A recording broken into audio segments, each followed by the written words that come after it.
Hi everybody, my name is Lisa Boyle. I'm an exclusive Black status presenter with Unique, and one of the things I get asked about all the time are my eyebrows. They are sparse, they're light, and I get asked all the time, how do you do your brows? So this tutorial is for you guys. I'm going to show you how I take my brows from this to this.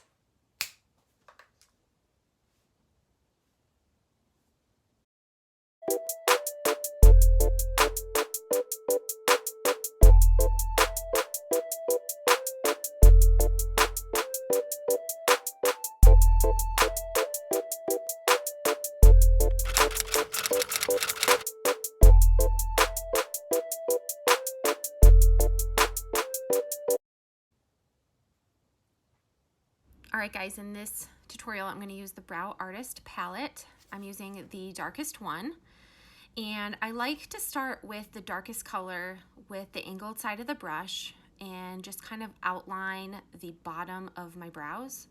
So I'm going to go ahead and do that, and then I'll do it over on the other side as well. I'm just outlining that brow so that I have a good starting point to fill these in. You go really, really, really lightly. You don't want to be heavy-handed. Then I start just kind of pushing that dark powder up through the arch of my brow over to the tail. You can see I leave the inner corner and a little bit of the beginning of my brow for after I do this step. So I'm using that dark powder. I'm just pushing it very, very lightly, filling in where I want my brow to be. I always say it's best to go get your brows shaped by a professional, either waxed or threaded, so that you have a good shape to work with. I'm working with my existing brow. So here I'm just finished filling in, moving that powder around. I love this palette because it has powder, 2 different color powders, and a wax, as well as 2 highlighters.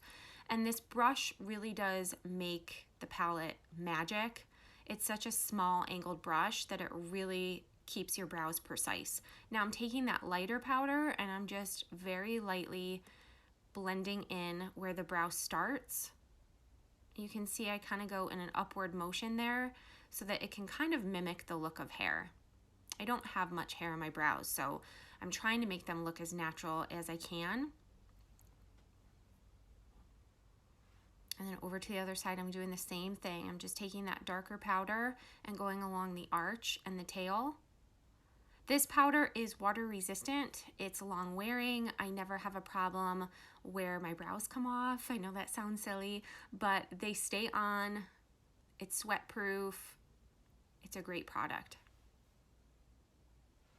So same thing, I'm just kind of filling these in to where I want them to be. You don't want to go too big. I try to stay within the natural brow as much as possible. This brow is always a little bit thinner, so sometimes I feel like I can kind of push it up just a little bit more.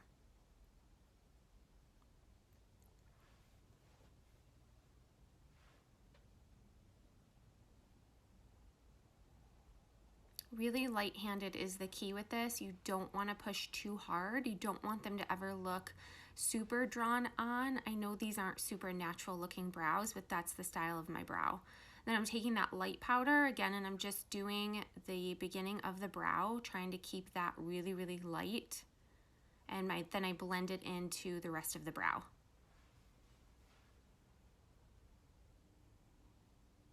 Just a little upwards motion, kind of mimics the way the hair grows there where the brow starts.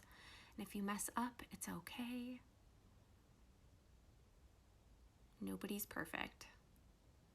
All right, so you can see there I'm just making that brow a little bit bigger to match the other one. And then that one needed to be filled in and just made a little bit darker to match.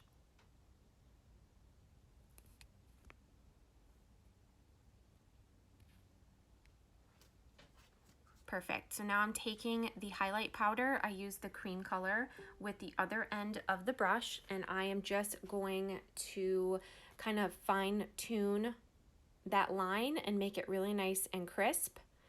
That's going to help correct any mistakes you may have made, and it's really going to give a sharp appearance to that brow.